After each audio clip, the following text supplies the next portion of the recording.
wabarakatuh. Kali ini kita akan membahas mengenai mass spektroskopi.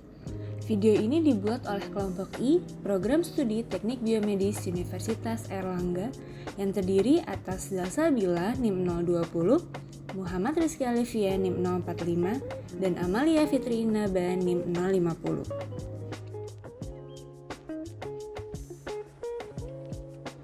Mass spektroskopi memiliki beberapa kegunaan. Di antaranya yang pertama yaitu mengidentifikasi senyawa yang tidak diketahui, lalu dapat menentukan komposisi isotop unsur dalam suatu molekul.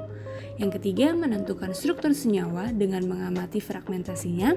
Kegunaan lainnya, mengukur jumlah senyawa dalam sampel, mempelajari dasar-dasar kimia ion fasa gas, dan yang keenam, mempelajari sifat fisik, kimia, atau biologi dari berbagai senyawa.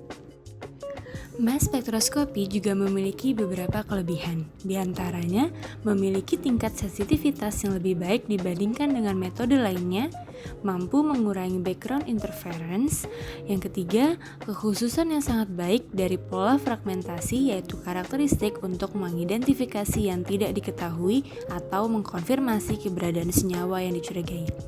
Adapun kekurangan dari mass spektroskopi, yang pertama yaitu seringkali gagal untuk membedakan antara isomer optik dan geometri serta posisi substituen pada posisi O, M, dan P dalam cincin aromatik.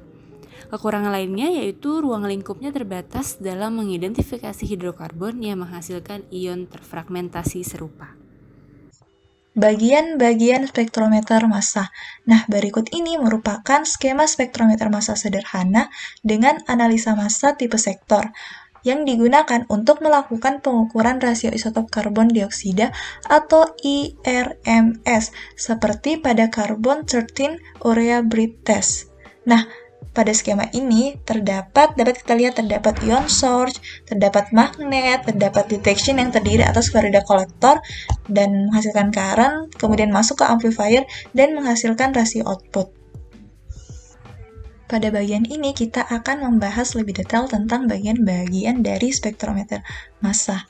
Nah, ada 3 bagian. Yang pertama ada sumber ion, penganalisis massa, dan detektor. Nah, sumber ion ini akan mengubah sebagian sampel menjadi ion. Nah, terdapat berbagai macam teknik ionisasi yang dipengaruhi oleh fasenya, padat, cair, atau gas dari sampel dan efisiensi berbagai mekanisme ionisasi untuk spesies yang tidak diketahui. Nah, sistem ekstraksi menghilangkan ion dari sampel yang kemudian ditargetkan melalui penganalisis massa dan masuk ke detektor. Nah, di penganalisis massa ini akan terjadi perbedaan massa fragmen yang memungkinkan penganalisis massa mengurutkan ion berdasarkan rasio massa terhadap muatannya. Nah, selanjutnya masuk ke detektor. Nah, detektor akan mengukur nilai kuantitas indikator dan dengan demikian memberikan data untuk menghitung kelimpahan setiap ion yang ada.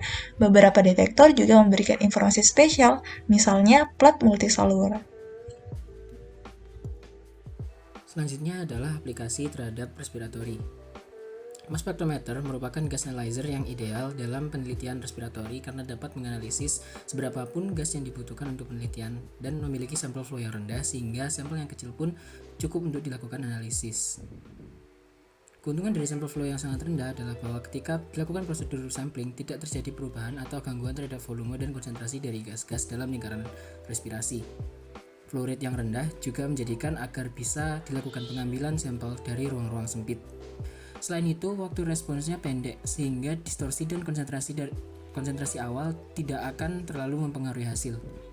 Demikianlah penjelasan kami mengenai mass spektrometri. Terima kasih teman-teman semuanya atas perhatiannya. Jangan lupa like dan subscribe untuk konten yang bermanfaat dari kami. Terima kasih. Assalamualaikum warahmatullahi wabarakatuh.